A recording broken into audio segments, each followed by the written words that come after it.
പുന്നമടക്കായലിൽ നടന്ന ആവേശകരമായ ഫൈനലിൽ 4.22 മിനിറ്റിലാണ് കാരിച്ചാൽ ചുണ്ടൻ ഒന്നാമതെത്തിയത്. കുമരകം വേമ്പനാട് ബോട്ട് ക്ലബ്ബാണ് കാരിച്ചാൽ തുഴഞ്ഞത്. 89 തുഴച്ചിൽക്കാരും 5 പേർ അമരത്തും കാരിച്ചാലിന് കരുത്തായി. ഇത് 14ാം തവണയാണ് കാരിച്ചാൽ നെഹ്റു ട്രോഫിയിൽ മുത്തമിടുന്നത്. 4.32 മിനിറ്റിൽ ഫിനിഷ് ചെയ്ത യുണൈറ്റഡ് ബോട്ട് ക്ലബിന്റെ ഗബ്രിയേൽ രണ്ടാമതും 4.33 മിനിറ്റിൽ ഫിനിഷ് ചെയ്ത എടത്വ വില്ലേജ് ക്ലബിന്റെ നടുഭാഗം ചുണ്ടൻ മൂന്നാമതുമെത്തി.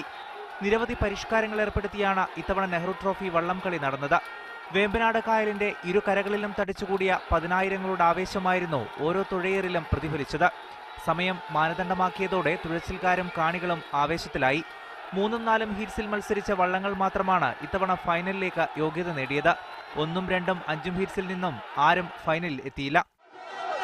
സമയത്തെ അടിസ്ഥാനപ്പെടുത്തി മത്സരം ക്രമീകരിച്ചപ്പോൾ ആവേശം വാനോളമെത്തുമെന്നതായിരുന്നു സംഘാടകരുടെ പ്രതീക്ഷ. സംഘാടകരുടെ പ്രതീക്ഷ കവച്ചുവെക്കുന്ന ആവേശത്തിനാണ് പുന്നമട സാക്ഷ്യം വഹിച്ചത്.